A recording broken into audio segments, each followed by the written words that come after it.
Your clean eating habit or your healthy eating habit could be the very reason why you're struggling to lose weight. Hi, I'm Sarah. I am an online nutritionist and fitness coach. I've helped over 60 women in their transformations, and I'm here to tell you that healthy eating or clean eating is not the way you're gonna see weight loss. Now, this may come as a shock because so many sources online are telling you all you need to do to lose weight is to eat healthy. That's simply not the case. Let's say somebody says, you know what, I'm gonna eat healthy. I'm gonna stock up on dates. And so they say, okay, I'm gonna have 5 dates. That's 415 calories. Now, I'm not saying that's a bad amount of calories, but then let's say they are still hungry because they didn't have any protein, and later on they eat 2 handfuls of mixed nuts, and then that's an additional 325, 350 calories.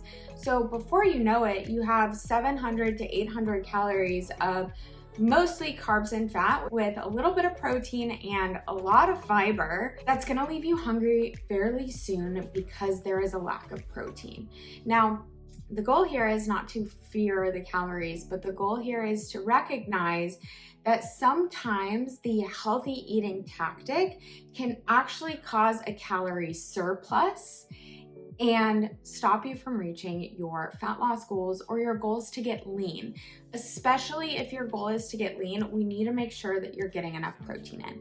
As another example, let's say you decide you want to get the burger and fries when you go out to eat. Let's say you have a 4-ounce burger and some fries, and roughly you're sitting at about 800 to 900 calories in that meal. Now, let's say you choose the healthy option, which is the salad, and it's got lots of dark leafy greens, but then it has cranberries and almonds and croutons and some of those crunchy squiggly things, and maybe it has some fried onions on it, and then maybe it has some other clusters of nuts. Before you know it, you're sitting at 1100, 1200 calories with the dressing. One might say, yes, there is more nutrient value in the salad, and you would assume because there is more nutrient value, it is the lower calorie option, but in this case, it isn't. So before you go choosing the healthy or clean option when you go out to eat, simply because your goal is fat loss, I want you to think again. I want you to start thinking of food as being on a spectrum between calorie dense and nutrient dense. We need calories in large amounts to stay alive. We also need nutrient density. We need micronutrients in small amounts. So things vitamins, minerals, and phytonutrients. All of those nutrients come together to help our body run optimally. We have our calories and our macronutrients that we need in large amounts, and then we have our micronutrients that we need in small amounts, but both sides of the spectrum are needed. And some days you're going to be on the go. You're going to need to grab something quickly, and it might not be as nutrient dense. And other days you're gonna have more time to build out a meal, make some sheet pan chicken and veggies, but it's all a balancing act. So then we come back to the question, well, how exactly are we gonna lose weight? But before I dive into it a little bit further, make sure you like this video and subscribe to my channel. When you're not tracking what foods you're consuming, you don't know with clarity how much of everything you are eating. Now, we can calculate how much food you need in order to be at maintenance, meaning maintaining your weight, in order to be in a deficit, meaning less than your body needs to survive, therefore you should be losing weight. We're in a surplus, meaning more calories than you need to maintain and therefore gaining weight. Usually the goal here is to put on muscle. So if you want to lose weight, you should be in a deficit. Well, if you're not tracking your food, you don't know if you're in a deficit or not. The big piece here is, yes, you need to have fewer calories than your body needs to maintain your weight. So that is your total daily energy expenditure, meaning your basal metabolic rate, how many calories you burn at rest if you were to just lay in bed all day. That also includes your NEAT, your non-exercise activity thermogenesis, which is basically just saying all the calories I'm burning talking with my hands, or when I get up and go to the bathroom, or when I go make my lunch, I burn calories doing those things. Then you have your EAT, your exercise activity thermogenesis. So these are all the calories you're burning when you go for a walk, when you go work out, when you go on a hike. All of that activity is included in your total daily energy expenditure.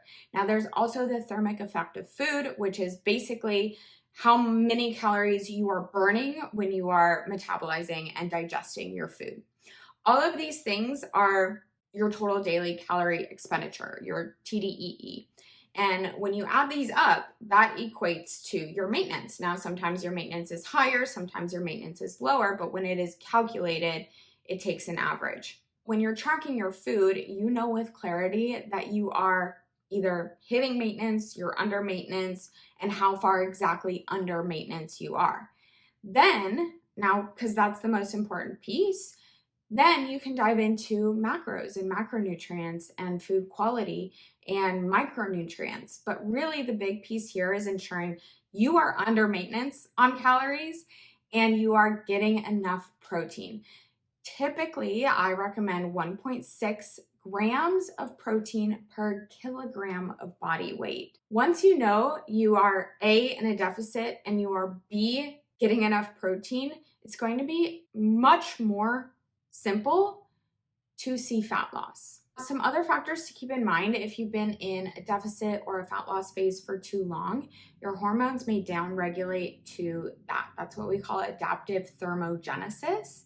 And basically, all that's saying is your body is going to try to work as efficient as possible with what you are feeding it. So if you are not feeding it enough, it's not going to continuously respond to your fat loss efforts because it wants to keep you running and alive and working properly and efficiently.